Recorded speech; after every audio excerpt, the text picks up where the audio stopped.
સ્પર્ધાત્મક પરીક્ષાને લગતા દરેક વિષયોના વિડીયોઝ, ડેઇલી કરંટ અફેર્સ તથા નવી ભરતીની માહિતી મેળવવા માટે જોતા રહો અમારી યુટ્યુબ ચેનલ ICE રાજકોટ અને અમારી ચેનલને સબસ્ક્રાઇબ કરો તથા બેલ આઇકોન પ્રેસ કરો જેથી દરેક નવા વિડીયોની નોટિફિકેશન મેળવી શકો. નમસ્કાર વિદ્યાર્થી મિત્રો, ICEના યુટ્યુબ ચેનલમાં આપ સૌનું હાર્દિક સ્વાગત છે. મિત્રો, જે આપણે ડેઇલી STI અથવા તો GPSC, PI, DYSO, મેઇન્સ માટે અલગ અલગ પ્રશ્નોની પ્રેક્ટિસ કરીએ છીએ, એમાં આજનો વાર એટલે કે બુધવાર, આજના દિવસે આપણે ખાસ કરીને ભૂગોળના પ્રશ્નો જે છે એ સોલ્વ કરવાના છે.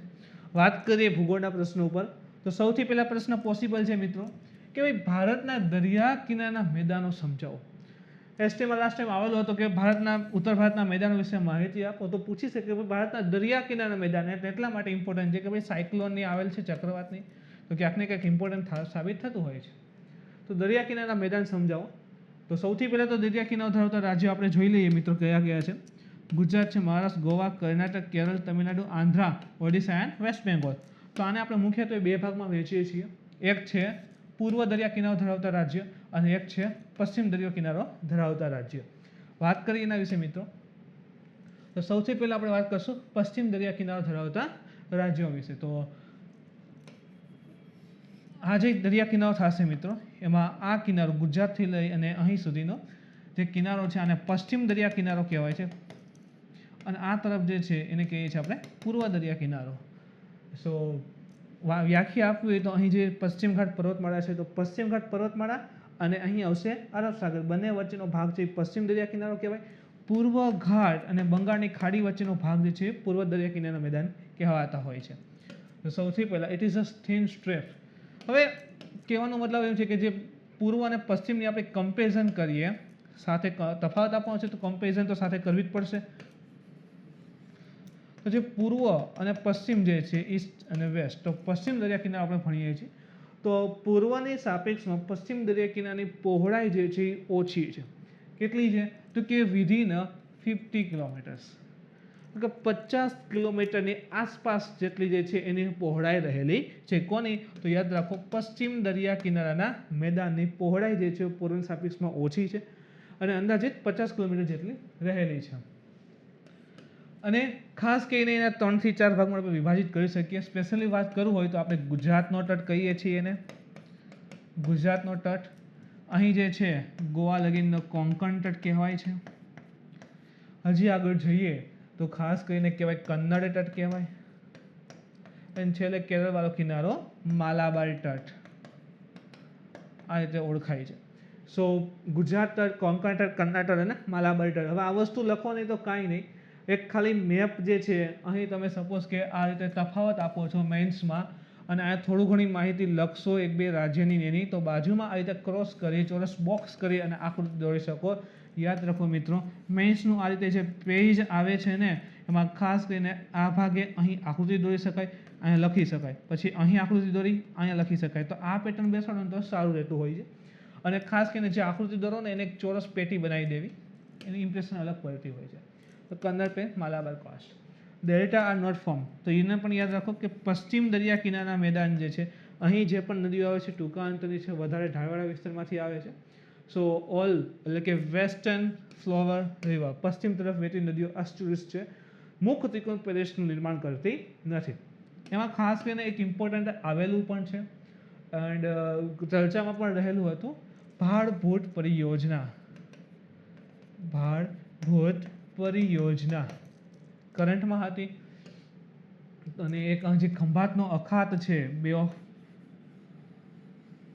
અહીં જો આ ખંભાતનો અખાત, તો આ ખંભાતના અખાતની જે ક્ષારીયતા છે, અધ પોર્શન આસપાસનો જે અન્ય વિસ્તાર છે સમુદ્રનો, એની સાપેક્ષમાં વધારે છે. તો આની ક્ષારીયતાને કંટ્રોલ કરવા માટે અહીં મીઠું પાણી વધારે ઉમેરવું પડે. એવા ઉદ્દેશ સાથે અહીં એક ડેમ બનાવાય છે, કલ્પસર ડેમ. તો ખાસ કરીને અહીં ક્ષારીયતા કંટ્રોલ કરવા માટે, હવે પાણીની ક્ષારીયતા કંટ્રોલ થશે તો આસપાસના વિસ્તાર, જે જમીન વિસ્તાર રહેલો છે એની ખારાશ જે વધી ગઈ છે એ પણ કંટ્રોલ કરી શકાય છે. આના સિવાય ભૂગર્ભ જળના સ્ત્રોતને પણ ફરી સુધારી શકાય છે. તો કલ્પસર નામની પરિયોજના અને એની સહાય રૂપે એક ભાડભૂત પરિયોજના ચાલે છે. અને અન્ય જે દક્ષિણ ગુજરાત સૌરાષ્ટ્ર છે એના વચ્ચેનું અંતર અથવા તો બંને વચ્ચે કનેક્ટિવિટી પણ સારી એવી વધારી શકાય છે. તો ગુજરાત કોસ્ટમાં તમે આ પણ લખી શકો છો. એની સાથે જ જે ખાસ કરીને અહીં આપણે વાત કરીએ તો માલાબાર કોસ્ટ, માલાબાર કોસ્ટ એટલે કે કેરળનો દરિયા કિનારો. તો અહીં જે છે સરોવર આવે છે, વેમ્બનાડ છે, અષ્ટમુડી છે, એ પ્રકારના સરોવર પણ આવેલા છે. બાકી હા, હજી એક વસ્તુ તમે એડ જરૂરથી કરી શકો કે જે માલાબાર કોસ્ટ છે, માલાબાર કિનારો, ત્યાં લઘુનની સંખ્યા વધારે જોવા મળે છે. લઘુને ત્યાંની લોકલ ભાષામાં કયાલ પણ કહેવાય છે. તો માલાબાર કોસ્ટ ઉપર લઘુન અથવા કયાલની સંખ્યા ખૂબ વધારે છે, એ પણ તમે અહીં નોટ કરી શકો છો. હવે ઈસ્ટર્ન કોસ્ટલ પ્લેન ઉપર આવ્યા, પૂર્વ દરિયા કિનારાના મેદાન ઉપર વાત કરીએ મિત્રો. તો અહીં જે છે પૂર્વ ઘાટ અને બંગાળની ખાડી, આ બંને વચ્ચેનો જે ભાગ છે એને આપણે પૂર્વ દરિયા કિનારાના મેદાન કહીએ છીએ. ખાસ કરીને પશ્ચિમની સાપેક્ષમાં એની પહોળાઈ વધારે છે. કેટલી છે? તો એની એવરેજ પહોળાઈ જે છે 100 થી 130 કિલોમીટર વચ્ચે જોવા મળે છે. પશ્ચિમ તરફ માત્ર 50 કિલોમીટરની આસપાસ હતી. અને મુખ્યત્વે બે ભાગમાં ડિવાઈડ કરીએ છીએ. એક ઉત્તર તરફનું નોર્ધન સિરકાસ કહેવાય અને દક્ષિણ તરફનું કોરોમંડલ તટ કહેવાય છે. પણ વધારે હજી ડિવાઇડેશન કરવું હોય તો 3 ભાગ કરી શકાય છે. જેમ કે આંધ્રપ્રદેશ કોસ્ટ આવે, ઓડિશા કોસ્ટ આવે, આંધ્રપ્રદેશ કોસ્ટ આવે અને તમિલનાડુ કોસ્ટ જે છે એને આપણે કહીએ છીએ કોરોમંડલ કિનારો. ઓડિશા કોસ્ટ જે છે એને આપણે કહીએ છીએ નોર્ધન સિરેકાસ અથવા તો ઉત્તરી સિરેકાસ અથવા ઉત્તરી સરકાર કહેવાય. યાદ રાખો, ઉત્તરી સિરેકાસ અથવા ઉત્તરી સરકાર પણ કહે છે, અથવા એને ઉત્કલ તટ પણ કહેવાય છે. ઉત્કલ તટ. તો ઉત્તરી સિરેકાસ, ઉત્તરી સરકાર અથવા ઉત્કલ તટ. અને આંધ્રપ્રદેશ તટ છે ને કાકીનાડા તટ પણ કહેવાય છે. તો મુખ્ય 3 ભાગ પાડી શકાય આ રીતે ડ્રો કરીને, તમને કીધું એ મુજબ. કે સપોઝ કે તમને પ્રશ્ન પૂછે છે તો અહીં બેનો તફાવત સ્પષ્ટ કરી દો. અહીં જે છે પૂર્વ કિનારાઓ અહીં લખી થોડા ઘણા અને એની બાજુમાં થોડું ઘણું લખાણ લખી નાખો. અહીં પશ્ચિમ કિનારે નાખ્યું તો અહીં થોડુંક લખાણ લખો. પ્રશ્ન ક્લિયર. તો આ મુજબ જે છે આન્સર રાઇટિંગ થતી હોય છે. Short and sweet.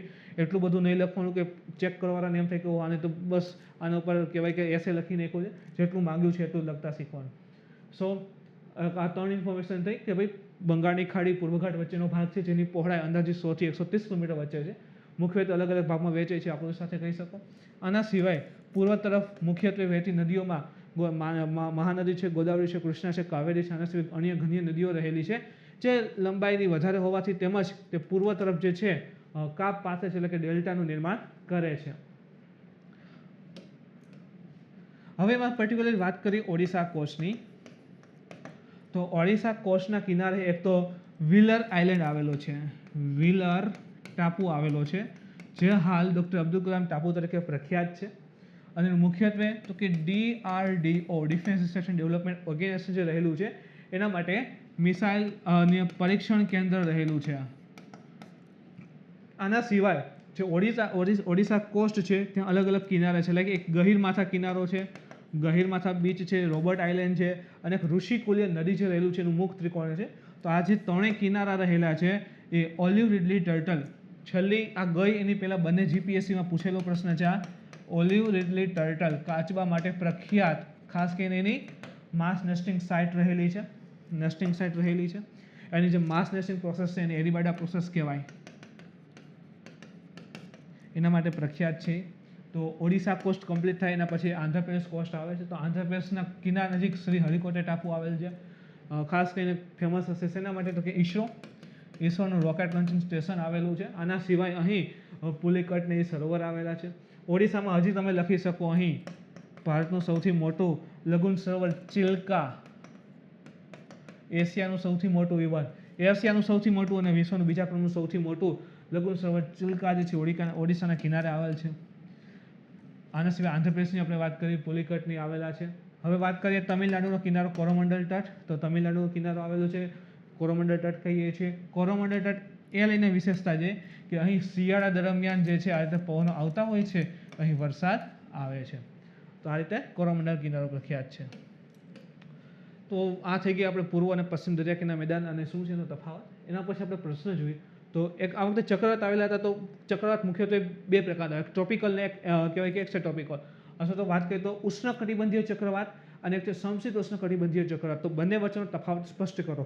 હવે મિત્રો આ ત્યાં થઈ શકે થોડું ઘણું ઓલરેડી ચક્રવાત વિશે તમે જાણતા હોય. જો હજી નથી જોયું તો મહેરબાની કરી ચક્રવાત કેવી રીતે ડેવલપ થાય છે, એના અલગ અલગ ભાગ શું છે અને ડેવલપમેન્ટની પ્રોસેસ કઈ રહેલી છે, ક્યારે કયા વિસ્તારમાં કયા ચક્ર ડેવલપ થાય છે જોઈ લેજો, જેથી કરીને તમને આમાં ફાયદો આપી શકે છે. અથવા તો તમે, હું એવી આશા રાખું તમે મેન્સ ક્લિયર કરશો તો ઇન્ટરવ્યુમાં પણ ક્યાંક ને ક્યાંક આની જરૂર પડી શકે છે. સો ઉષ્ણકટિબંધીય અને સમશીતોષ્ણકટિબંધીય ચક્રવાત વચ્ચે તફાવત સ્પષ્ટ કરો. તમે એક તરફ લખીએ ઉષ્ણકટિબંધીય ચક્રવાત અને બીજી તરફ લખીએ શીતોષ્ણકટિબંધીય ચક્રવાત. તો શીતોષ્ણ અને ઉષ્ણ, પહેલા તો બેમાં ફેર શું આવશે એની આપણે વાત કરી લઈએ. આ પૃથ્વી લઈએ તો અહીં જે છે કર્કવૃત, અહીં જે છે મકરવૃત. આ ટ્રોપિકલ જે ઉષ્ણકટિબંધ છે ને આમાં જે ચક્રવાત આવે ને ઉષ્ણકટિબંધીય ચક્રવાત કહેવાય. યાદ રાખો વિસર્ગ ઉપર ક્યારેય ન આવે. જ્યાં કોલ્સિસ બર્ન ના હોય એટલે માટે ચક્રવાત ડેવલપ ના થાય. આના સિવાય આ જે વિસ્તારમાં આવે ને સમશીતોષ્ણ, આ વિસ્તારમાં 66.5 લગીનમાં, તો આને કહેવાય સમશીતોષ્ણ કટિબંધીય ચક્રવાત. અહીં જે છે ખાસ કરીને ટેમ્પરેચર ડિફરન્સના લીધે ડેવલપ થતા હોય છે. અહીં પ્રેશર ડિફરન્સ હોય છે અને જે વાયુ સમુચ્ચય નામનો કન્સેપ્ટ રહેલો છે, તો એના લીધે જે છે આ ચક્રવાત ડેવલપ થતા હોય છે. વાત કરીએ બધા વિશે અંદર મિત્રો તફાવતમાં, તો ઉષ્ણકટિબંધીય ચક્રવાત છે ને સમુદ્ર ઉપર ઉનાળામાં ઉત્પન્ન થતા હોય છે. જેમ કે તમે અત્યારે જુઓ, જે ચક્રવાત આવેલું તાઉતે છે અથવા ગયા વર્ષે જે વાયુ ચક્રવાત હતું, અથવા આ વખતે અત્યારે જે બીજું યાસ આવેલું છે, તો આ ચક્રવાત છે ને સમુદ્ર ઉપર બંગાળની ખાડી છે, અરબ સાગરમાં ડેવલપ છે. જેવા જમીન ઉપર આવ્યા તો એની સ્પીડ ઘટી ગઈ અથવા તો એની જે પ્રભાવશાળીતા હતી એ ઘટી ગઈ છે. તો સમુદ્ર ઉપર જે છે ઉનાળામાં વધારે ઉત્પન્ન થતા હોય છે અને સમુદ્ર ઉપર જ પાવરફુલ હોય છે, જમીન ઉપર ઓછા પાવરફુલ થઈ જાય છે. આ સમુદ્રના સ્થળ બંને ઉપર શિયાળામાં ખાસ કરીને ઉત્પન્ન થતા હોય છે. તો જે રીતે સમુદ્રમાં ઇફેક્ટ આવશે એ જ રીતે જમીન ઉપર પણ એ સારી રીતે ડેવલપ થઈ શકે છે. તેમાં સમદાબ રેખાઓ પૂર્ણ વર્તુળાકાર જોવા મળતી હોય છે અને અહીંયા સમદાબ રેખાઓ વી શેપમાં જે છે ડેવલપ થતી હોય છે. તીવ્ર દાબ પ્રવણતા જોવા મળે છે. પ્રેશર જે છે એ વધારે હશે. અહીં જે છે નિમ્ન દાબ પ્રવણતા જોવા મળતી હોય છે. કદમાં નાના હોય છે એઝ કમ્પેર ટુ શીતોષ્ણ કટિબંધીય ચક્રવાત. શીતોષ્ણ કટિબંધીય ચક્રવાતનો વિસ્તાર 1000 કિલોમીટર સુધી જઈ શકે છે. આખું જે છે આખો વિસ્તાર 1000 કિલોમીટર લગીનો ચક્રવાતનો આખો એરિયા જે છે એ ઘેરી શકતું હોય છે. અહીં સાપેક્ષમાં અહીં તમે જો તો નાના વિસ્તાર હોય છે, તો કદમાં નાના હોય છે અને આના કદ જે છે ખૂબ જ વધારે હોય છે. વેગ આપણે જોઈએ તો 100 કિલોમીટરથી 1200 કિલોમીટર પ્રતિ કલાક જેટલો હોઈ શકે છે. જેમ કે અહીં હતો 185 190 લગીને ગયેલો હતો ને ચક્રવાતની સ્પીડ. સો એની સ્પીડ જે હોય, પવનની સ્પીડ જે છે, વેગ હોય છે વધારે હોય છે, એની સાપેક્ષમાં અહીં ઓછી હોય છે. શા માટે? કે અહીં વાયુ સમુચ્ચય જે હોય છે, અલગ અલગ જે વાયુ સમુચ્ચય હોય છે એ ભેગા થતા હોય છે. એ અલગ અલગ જે વાયુ સમુચ્ચય હોય છે એ મળતા હોય છે અને ચક્રવાત ડેવલપ થતા હોય છે. અને 1000 કિલોમીટરના મોટા વિસ્તાર હોય તો ઓફકોર્સલી જે છે ગતિ કેવી હશે? મંદ હશે. ચક્રવાતનું કેન્દ્ર શીત હોય અને ત્યાં વર્ષાનો અભાવ હોય, એને આપણે આઈ કહીએ છીએ.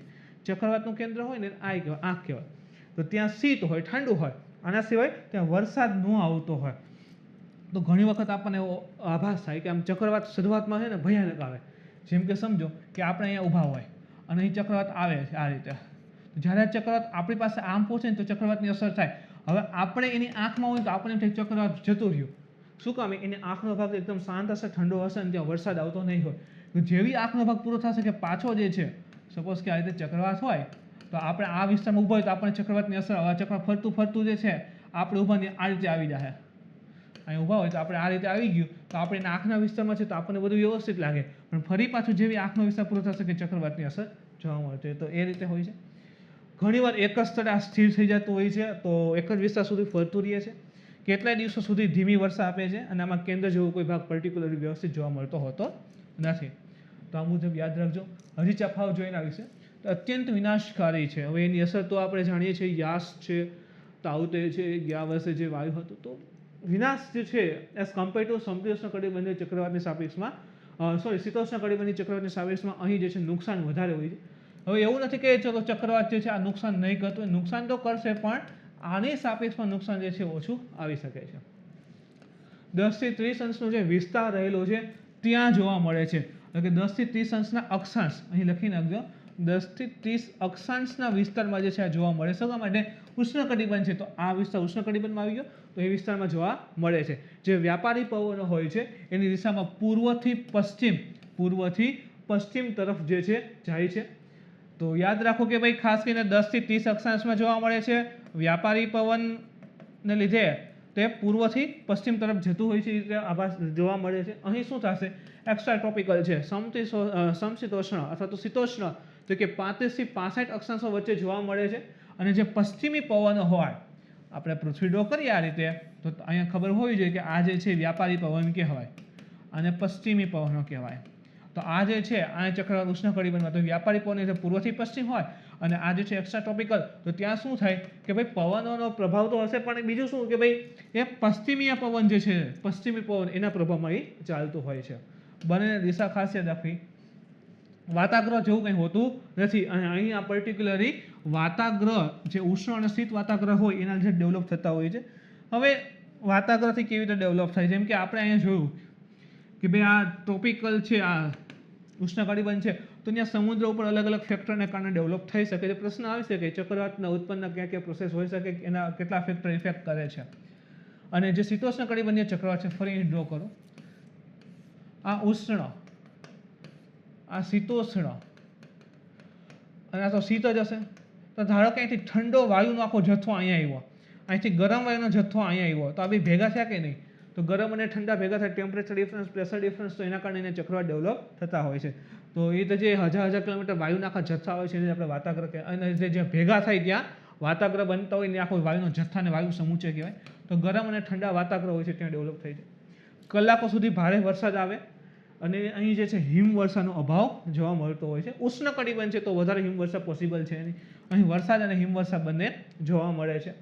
આ ચક્રવાતની ઉત્પત્તિ સંવહનીય ધારાને કારણે જે આંતરઉષ્ણકટિબંધીય અભિસરણ તળ હોય છે, એટલે કે ITCZ ઇન્ટરટ્રોપિકલ કન્વર્સ ઝોન, એના ઉપર થતી હોય છે. જે રીતે સપોઝ કે આપણું ઇન્ડિયા અહીંયા છે, આ વિષુવવૃત્ત છે ઇક્વેટર, તો આ ઇન્ડિયા છે આપણું, તો ITCZ આપણે જાણીએ છીએ કે એમાં લો પ્રેશર જે છે રહેલું હોય છે. અને ચક્રવાતના આપણે તમે સાંભળ્યું પણ હશે કે કેન્દ્રમાં જે છે વધારે લો પ્રેશર ડેવલપ થાય છે, જેથી કરીને વધારે પાવરફુલ એવું થાય છે.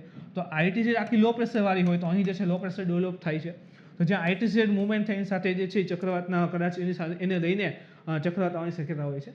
આ ચક્રવાતની ઉત્પત્તિ ધ્રુવીય શીત વાયુ રાશિ અને ઉપધ્રુવીય ઉષ્ણ વાયુ રાશિને મળવાથી થાય છે. વાત કરીએ ને અહીંયા ધ્રુવીય શીત વાયુ રાશિ, આખી વાયુ સમૂચય, અને આ ગરમ વાયુ સમૂચય એના મળવાથી જે છે ખાસ કરીને અહીં કહેવાય કે ચક્રવાત ડેવલપ થતા હોય છે. અને જે ટ્રોપિકલ એટલે કે આ વિસ્તારના જે ચક્રવાત છે જે એ ITCZ એના કારણે ડેવલપ વધારે થતા હોય છે. તો આટલો મુખ્ય તફાવત આવી શકો. બાકી હજી આની આગળ તફાવત લખી શકો છો. અલગ અલગ વિસ્તારમાં વિલી છે, ટાઇફૂન છે, એ રીતે ઓળખી શકાય છે. ક્લિયર થાય છે? તો જમીન છે અથવા એક જમીન અને પાણી પર બંને ઉપર ચાલે છે, તો તફાવત તમે વ્યવસ્થિત આપી શકો. 10 માર્કમાં પૂછે તો તમે આરામથી 1-2 પેજ લખી શકો છો. પૂર્વ હિમાલય તથા પશ્ચિમ હિમાલયમાં તફાવત આપવાનો છે. પ્રશ્ન પોસિબલ છે. હવે પૂર્વ હિમાલય, પશ્ચિમ હિમાલય, પહેલાં તો કયો વિસ્તાર કહેવાય એ ક્લિયર કરી નાખીએ આપણે. તો આ જે વિસ્તાર છે આને પૂર્વ હિમાલય કહેવાય આ સાઈડના, અને આ જે છે એને પશ્ચિમ હિમાલય કહેવાય છે. તો આપણે પૂર્વ અને પશ્ચિમ હિમાલય તફાવત જોઈએ. તો સૌથી પહેલાં આપણે પૂર્વ હિમાલય અને એક છે પશ્ચિમ હિમાલયનો તફાવત જોઈએ. તો પૂર્વ હિમાલય પહેલાં તો હમણાં ડ્રો કરેલું હતું. અહીં ધારો કે આમ વિષુવવૃત્ત પસાર થતી હોય, અહીંથી આમ વિષુવવૃત્ત પસાર થતી હોય, તો પૂર્વ હિમાલય અને આ પશ્ચિમ બંનેમાંથી નજીક જે છે આ વિષુવવૃત્તની નજીક કોણ છે? પૂર્વ હિમાલય છે. તો વિષુવવૃત્તથી નજીક છે તથા નિમ્ન અક્ષાંશ ઉપર આવેલું છે. જો હું આખો ટોપિક તમને આપી દઉં છું, પહેલાં પૂર્વ હિમાલય આખો સમજાવી દઉં. જેમ કે આ પૂર્વ હિમાલય જે છે એ વિષુવવૃત્તથી કેવું છે? પશ્ચિમી સાપેક્ષે નજીક છે. ઓકે. નિમ્ન અક્ષાંશો ઉપર કહી છે કે આ ઉચ્ચ અક્ષાંશો ઉપર છે, તો અહીં જે છે તાપમાનની અસર વધારે હોય. શા માટે? ઉષ્ણકટિબંધ આવી જશે, તો વિષુવવૃત્તથી નજીક છે એટલે ગરમ વધારે હશે. એટલે શું થશે કે ભાઈ આ વિસ્તાર જે છે અહીં લખી શકો તમે કે નિમ્ન અક્ષાંશ ઉપર આવેલ છે, નિમ્ન અક્ષાંશ ઉપર આવેલ છે, જેથી કરીને તાપમાન કેવું હોય ત્યાં વધારે હોય છે. પ્લસ જે ઉત્તર પૂર્વ અથવા તો જે પૂર્વ હિમાલય છે આ વરસાદ કેવો આવે છે ને વધારે આવે છે, તાપમાન વધારે છે, વરસાદનું પ્રમાણ વધારે મળે છે, જેને લઈને જૈવ વિવિધતા વધારે રહેલી છે, જૈવ વિવિધતા વધારે જોવા મળે છે. ઓકે, હજી આને તમે અહીં લખી શકો છો ક્યાંથી ક્યાં સુધીના કયા વિસ્તાર છે. જેમ કે જુઓ તમે પશ્ચિમમાં થોડું ઘણું આપણે ન્યાય પણ લખીએ.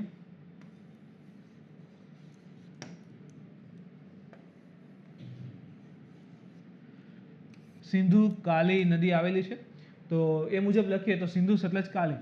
તો સિંધુથી કાલી નદી વચ્ચેનો ભાગ, જેની અંતર્ગત શું આવશે તો કે ભાઈ એક કાશ્મીર હિમાલય આવે છે, કાશ્મીર હિમાલય આવે અને અહીં જે છે એક આવશે કુમાઉ હિમાલય. તો આ બંને હિમાલય જે છે પશ્ચિમ હિમાલયમાં આવે છે.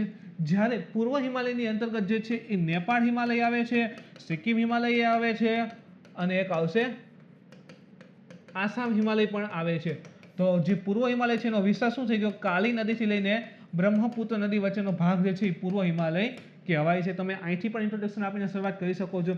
પછી તો કે પૂર્વ હિમાલય જે રહેલો છે, પૂર્વ હિમાલય આ કેવો છે, સાંકડો ભાગ છે. તો પૂર્વ હિમાલયનો ભાગ કેવો છે, સાંકડો ભાગ છે. તેમજ ઢાળ કેવો છે, ઢાળ તીવ્ર જોવા મળે છે. અહીં જે છે લખી શકો કે ભાઈ પશ્ચિમ હિમાલય જે છે એની પહોળાઈ કેવી છે, વધારે છે. પશ્ચિમ હિમાલયની પહોળાઈ વધારી છે તથા ઢાળ જે છે એ ધીમો જોવા મળે છે. તો 3 મુદ્દા અહીંથી હજુ સમજજો. આ 3 મુદ્દા પરફેક્ટ થયા. ઓકે, હજી આ બીજા 3 મેં તમને કીધા, ફરી એકવાર રિપીટ કરાવી દો. જેમ કે પૂર્વ હિમાલય જે રહેલો છે, પૂર્વ હિમાલય એ નિમ્ન અક્ષાંશ ઉપર છે, નિમ્ન અક્ષાંશ ઉપર આવેલો છે. ઓકે, જેથી કરીને ત્યાં વરસાદ જે છે એ વધારે જોવા મળે છે, વરસાદ વધારે જોવા મળે છે. પશ્ચિમની સાપેક્ષે તાપમાન ત્યાં વધારે હોય છે, જેના કારણે ત્યાં જૈવ વિવિધતા પશ્ચિમની સાપેક્ષે વધારે જોવા મળે છે. હજી એક વસ્તુ તમે એડ કરી શકો કે પૂર્વ હિમાલય છે ત્યાં વિવિધ પ્રકારના વૃક્ષ વધારે છે, વિવિધ પ્રકારના વૃક્ષ વધારે જોવા મળે છે. હવે એની સાપેક્ષે પશ્ચિમમાં આપણે લખીએ મિત્રો તો કે પશ્ચિમ હિમાલય જે છે એ ઉચ્ચ અક્ષાંશો ઉપર છે. ઉચ્ચ અક્ષાંશ કોની સાપેક્ષમાં તો કે પૂર્વ હિમાલય સાપેક્ષમાં. જેથી કરી અહીં જે છે સ્નો લાઇન જે છે, સ્નો લાઇન નજીક હશે, નીચી હશે. સ્નો લાઇન એટલે કે ભાઈ એ ઊંચાઈથી જે છે બરફ જોવા મળતો હોય તો એ સ્નો લાઇન કહેવાય. જેમ કે ભાઈ વિષુવત ઉપર જઈએ એમ કે સ્નો લાઇન નીચે છે, તે વાત ખોટી ને. વિષુવત ઉપર તાપમાન વધારે તો સ્નો લાઇન નીચે ન હોય. તો એ લાઇન જે સ્નો લાઇન કે જ્યાંથી જે ઊંચાઈ ઉપર તમે જાઓ તો બરફ જોવા મળે, તો અહીં સ્નો લાઇન કેવી હશે, નીચી હશે. અહીંયા સ્નો લાઇન કેવી હશે, વધારે ઊંચાઈ ઉપર હશે. કે આટલી ઊંચાઈ પછી ત્યાં બરફ જોવા મળતો હશે. તો સ્નો લાઇનનો તફાવત પણ લખી શકો. તો અહીંયા 4 અને 5મો સ્નો લાઇનનો તફાવત એટલે 5 બીજા થયા. ઓકે, હજી અહીંયા આપણે આની સાપેક્ષમાં લખી શકીએ કે નિમ્ન અક્ષાંશ છે, સ્નો લાઇન ડાઉન હશે. આના સિવાય જે પશ્ચિમી વિક્ષોભ જે છે મેડિટેરિયન સી ઉપરથી આવે છે, એને લાવવામાં મદદરૂપ થાય છે. એક સરખા પ્રકારના વૃક્ષ વધારે જોવા મળે છે, સરખા વૃક્ષ વધારે છે, જેથી કરીને અહીં વૃક્ષનું દોહન પણ પૂર્વની સાપેક્ષમાં વધારે થાય છે. ઓકે, અહીં ટ્રી લાઇન જે છે કહેવાય કે ભાઈ અમુક ઊંચાઈ સુધી ટ્રી લાઇન જે છે એ પણ નીચી હશે અને એના કરતાં પણ નીચી અહીં ટ્રી લાઇન જોવા મળશે કે ભાઈ અહીંથી સીધા ઝાડ જે છે જોવા મળતા હશે. અહીંયા ઘણી પ્રકારની લાઈક ગારો, ખાસી, જેમ ત્યાં જનજાતિઓ જોવા મળે છે. અહીં પણ જે છે લદ્દાખમાં ને એમાં જનજાતિઓ જે છે વધારે જોવા મળે છે. તો આ મુજબ તમે જુઓ ને મિત્રો તો ઘણા વસ્તુ લખી શકો. અહીં હજી એક લખી શકો, લાઈક એક્ઝામ્પલ આપી શકો કે કયા પર્વતનો સમાવેશ છે. પૂર્વ હિમાલય છે તો નેપાળના માઉન્ટ એવરેસ્ટ છે, મકાલુ છે, મનસાલુ છે, અન્નપૂર્ણા છે, ધોલાગીરી છે.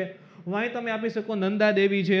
તો ઘણા બધા જે છે તફાવત તમે ઇવન આપી શકો છો. તો હજી અહીંયા 3 તફાવત બીજા એડ થઈ જાય છે. તો 6 5 11 થી તમે 12 તફાવત જે છે એ સરળતાથી જે છે આપી શકો છો. તો ખાસ યાદ રાખો. આ રીતે હજી એક તફાવત મેઇન આપી દો જે ઓલરેડી યુપીએસસી એક વખત પીટીમાં પૂછેલો છે. જે પૂર્વ હિમાલય છે, પૂર્વ મેં તમને કીધું નિમ્ન અક્ષાંશ છે, વરસાદ વધે છે, તાપમાન વધારે છે. તો પૂર્વ હિમાલયમાં ઊંચાઈ ઉપર જતા જૈવ વિવિધતા જોવા મળે છે. જ્યારે પશ્ચિમ હિમાલયમાં અમુક ઊંચાઈ પછી જે છે જૈવ વિવિધતા ખૂબ જ ઓછી થઈ જાય છે અથવા નહિવત થઈ જાય છે. આ તફાવત પણ એડ કરી શકો છો. તો આરામથી તમે 10 માર્કનો પ્રશ્ન હોય તો 13-14 મુદ્દા કવર કરી શકો છો. આ 2-3 મુદ્દા અહીંયા મેં જે કહેવાય ને ભેગા કર્યા છે, તમે એને અલગ પણ પાડી શકો છો. લાઈક ટ્રી લાઇન છે, જૈવ વિવિધતાનું પ્રમાણ છે, વૃક્ષનું કટિંગ છે. તો આ મુજબ તમે પૂર્વ હિમાલય તથા પશ્ચિમ હિમાલયનો તફાવત આવી અને આખો ક્વેશ્ચન જે છે ફ્રેમ કરી શકો છો. તો મિત્રો આજના દિવસના જે ભૂગોળ અને 3 પ્રશ્ન હતા અહીં કમ્પ્લીટ થાય છે. આ 3 પ્રશ્ન એને તમને કાંઈ પણ ક્વેરી હોય તો તમે કોમેન્ટ કરીને જણાવી શકો છો મિત્રો. બાકી મિત્રો વિડીયો ગમ્યો હોય તો લાઇક કરો, શેર કરો, તમારા મિત્ર સર્કલ સુધી પણ પહોંચાડો જેથી કરીને એ વિદ્યાર્થી મિત્ર પણ લાભ લઈ શકે મિત્રો. Thank you. કાલે ફરી મળીશું આવા જ કંઈક અલગ સબ્જેક્ટ સાથે. થેન્ક યુ વિદ્યાર્થી મિત્રો.